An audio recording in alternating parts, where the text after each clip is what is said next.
From the Understood Podcast Network, this is How'd You Get That Job? A podcast that explores the unique and often unexpected career paths of people with learning and thinking differences. My name is Eleni Matheou, and I'm a user researcher here at Understood. That means I spend a lot of time thinking about how we find jobs we love that reflect how we learn and who we are. I'll be your host. How'd You Get That Job is coming to an end. But we've talked to a lot of people, and it's clearer now more than ever that people thrive not in spite of their differences, but because of them. There is not one particular job or industry that is best suited to people with learning and thinking differences. It's really about aligning your work to your unique interests and skills, which means you could do anything. As we're ending the show, I wanted to share some highlights from talking to some of our fantastic guests. In this final episode, I will be sharing 4 key takeaways that we've learned, and I will be going through some examples of where we've heard these from recent guests. Firstly, many of the guests on the show are freelancers or entrepreneurs. We've seen a lot of people either create flexibility within their existing positions or create new opportunities from the ground up. Secondly, we've learned that choosing the right work environment can allow you to be yourself, get things done, and improve your mood and job satisfaction. Thirdly, experimenting and finding the right tools and supports that work for you is crucial.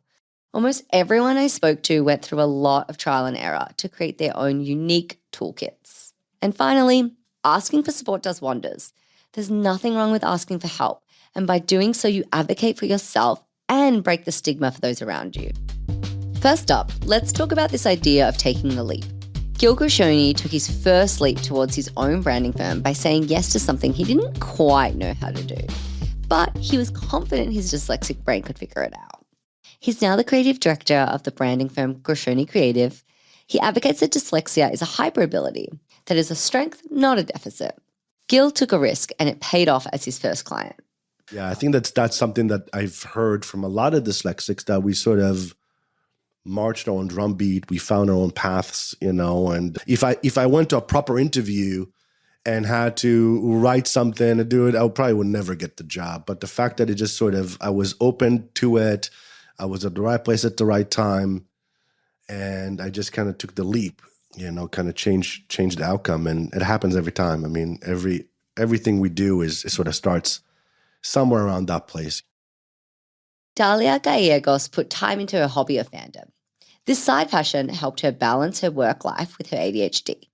She became very involved with Black Nerds Create, a collective for marginalized creators to make fandom content. When she saw they needed help in their business operations, she offered her skills.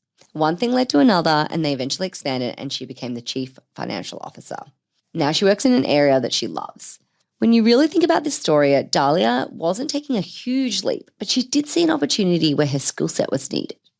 I was just like, hey, you guys seem to need help in these specific areas, specifically like with business operations. That's kind of at the time in my day job was kind of like my bread and butter was, I've worked in pretty much most facets of like business operations except HR. And I was like, I can help, shore that up. Like, why don't we just build this thing out? And so that's kind of how it happened. And so here we are years later, and I'm fully the CFO. Alex Gilbert is a career coach with dyslexia and ADHD. By taking the leap to start her own business after being laid off from her job, she leaned into her strengths, which just happened to be encouraging other people to lean into theirs. And so when I was laid off, I said, you know what? It's time. I've really wanted to find new ways to support people who are in this space who could use that extra boost of confidence to know that they had value, to know that they had amazing skills and strengths, that if we just leaned into them and they had a little extra support, that they could do that. My next point is about creating the space for yourself. You don't have to create something completely new. You can revamp your existing work and make it feel new. Also, the right environment can make all the difference. It's not always about the work itself. Culture can change everything. If you're able to find a space that fits you better, run with it. Rachel Basoko splits her time between a full-time job at Fidelity and a part-time role at 1111 Media. She's built this system with flexible hours that work with her ADHD brain. I will work later in the afternoons or evenings during the week. And so I think having a work from home or a more flexible work schedule has been helpful for me in that, because it allows me to tap into my most productive, creative, focused times. Like, honestly, like putting the hours of 7 p.m. and 11 p.m., I'm probably the most focused I am all day. I could just like sit and like hammer out a lot, like super focused. But between the hours of probably 2 p.m. and 4 p.m., I'm always like, I'm useless right now. There's not much I can do to like jumpstart that unless it's something that's new and exciting. And I have to create that faux excitement around it. The tools and resources are really just like learning how to structure my day so that it works for me and I can be productive. But B, also being able to communicate with my team and managers and people I work with and having some firm boundaries, which I think took me a while to figure out. Michael Upshaw Jr. worked at a desk job and would watch the hours go by. The office setting wasn't working with his ADHD and keeping him engaged. It also hurt his work ethic. At his family carpentry business, he's found the right setting for his brain. Being on site and having all of the noises and the banging and the everything, so many different moving components going on. It's crazy how much more energetic and how alive I feel at work rather than almost kind of just feeling like a carcass sitting at a desk all day. And that doesn't mean anything bad towards anybody that does work a desk job. It's certainly not that at all. It's really not meant for me. Dina Ragab is a lawyer who has determined that the office is not for her. Needing to mask ADHD in the office can be exhausting. Dina's figured out what is important to her in a workplace setting. I don't know if this is my ADHD or if it's just who I am as a person. I never want to work in an office again. It is immensely important to me to be able to decompress alone. It is immensely important to me to be able to express myself off camera and where my body and my face are not being policed by other people, because it is more difficult for me as someone with ADHD, or maybe it's just who I am. It is more difficult for me to create a neutral body positioning just for someone else's comfort.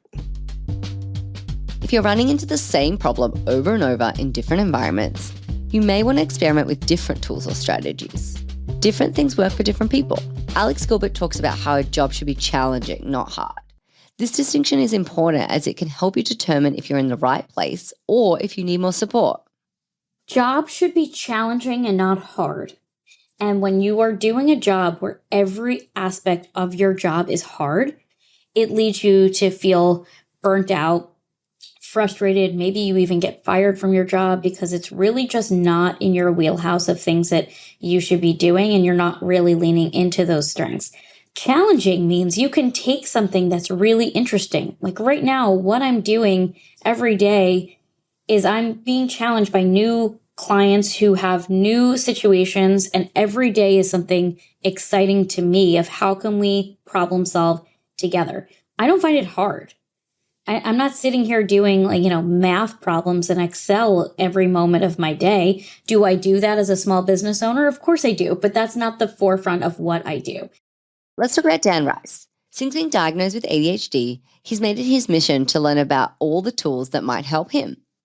Dan works as a product designer and has experimented a lot to find what helps him work best. One of the apps that I've used for a while now, Focus at Will, and that's a music for focusing app. It's got music that's geared towards keeping you focused, but you can set it up as like a timer and you can choose different tracks. Another one that I found that is really helpful, this was actually a really big game changer for me.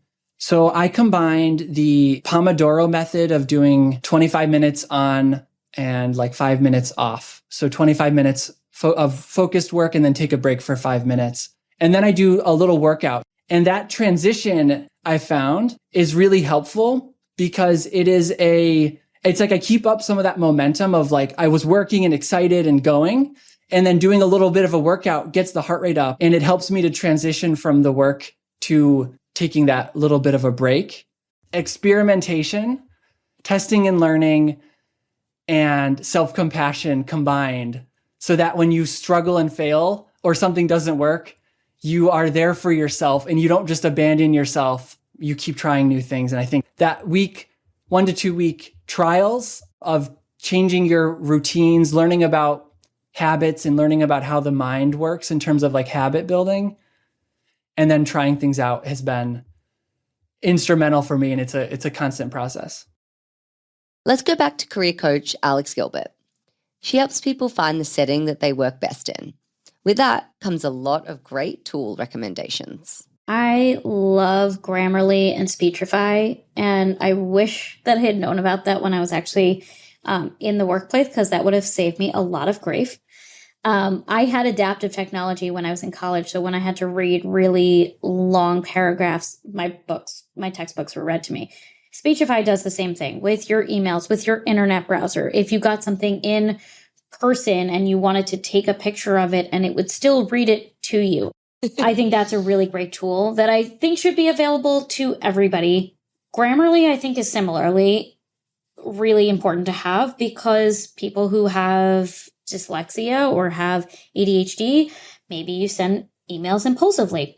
Is that the tone that you wanted to send? Did you miss like several words? Did you miss attaching something when you said you were going to attach something? Tools and strategies are not always obvious. Amar says to seize the hyperfocus when it hits. This gets into the world of mindset as strategy. If you're compassionate with yourself and lean into your strengths, you'll find what might derail others might actually help you accomplish your work.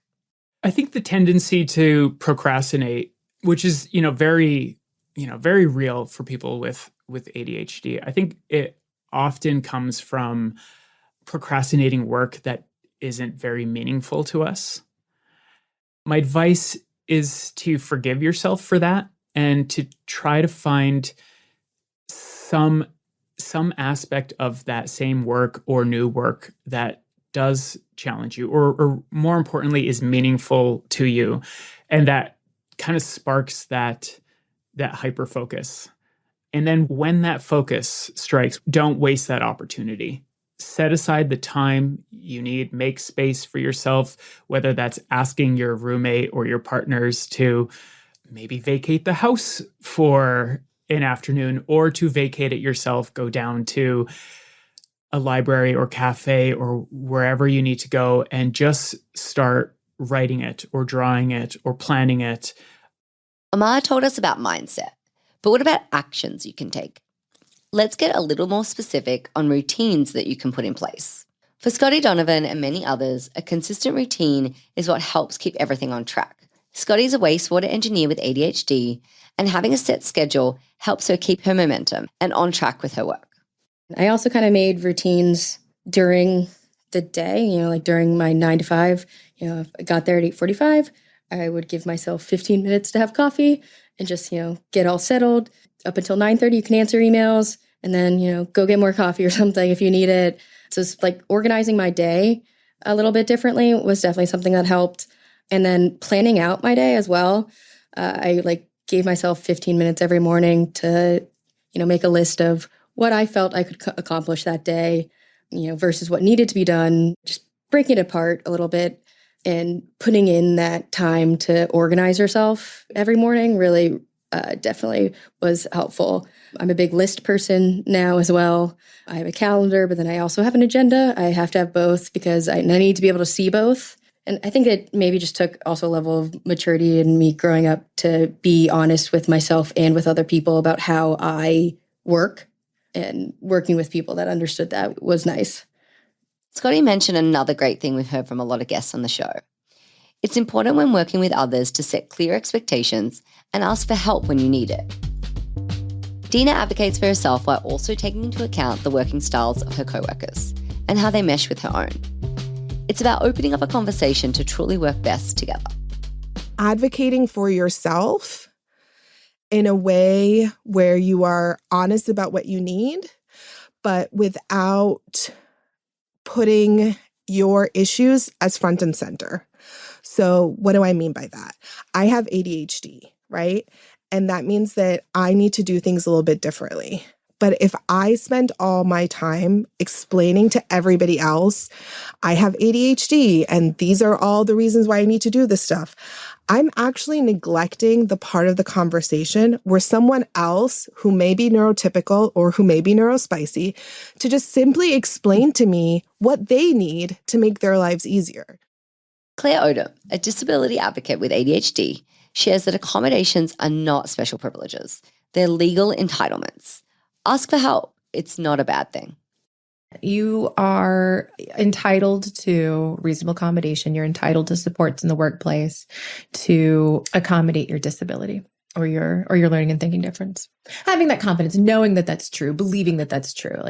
I'm not asking for special treatment. I'm asking for what I'm owed, what I'm due. And then I think the other thing is really preparing, doing some research. A resource that I use all the time is askjan.org, which is a government-run website that is a pretty exhaustive resource of supports and accommodations that are broken down by kind of area of need. So, okay, I struggle with executive function.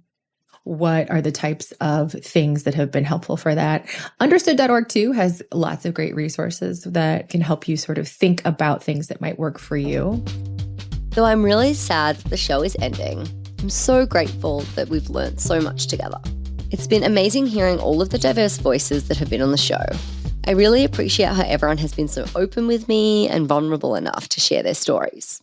As a user researcher in my day job, I interview a lot of people, and it's very rare that we're given the opportunity to share these interviews in a more public setting. I'm so glad I was given this platform to present others' stories and that all of you, our listeners, were able to join in. We set out to discover whether people were truly thriving, not in spite of their difference, but because of it. And this was definitely true for a lot of our guests. For many who came on the show, it was the first time they'd thought about the questions I asked. My favourite part was seeing our guests take the time to self-reflect and think about how some of their choices, their differences, and their strengths led them to the careers that they're in today. This show has truly been a blast, and I'm so glad that you all came along for the ride. Thank you so much for listening. Understood.org is a resource dedicated to help people who learn and think differently discover their potential and thrive. Learn more at understood.org/mission. How'd You Get That Job is produced by Margie DeSantis and edited by Mary Matheou. Brianna Berry is our production director. Our theme music was written by Justin D. Wright, who also mixes the show. For the Understood Podcast Network, Laura Key is our editorial director, Scott Cashier is our creative director, and Seth Melnick is our executive producer. And I'm your host, Eleni Matheou. Thank you for listening.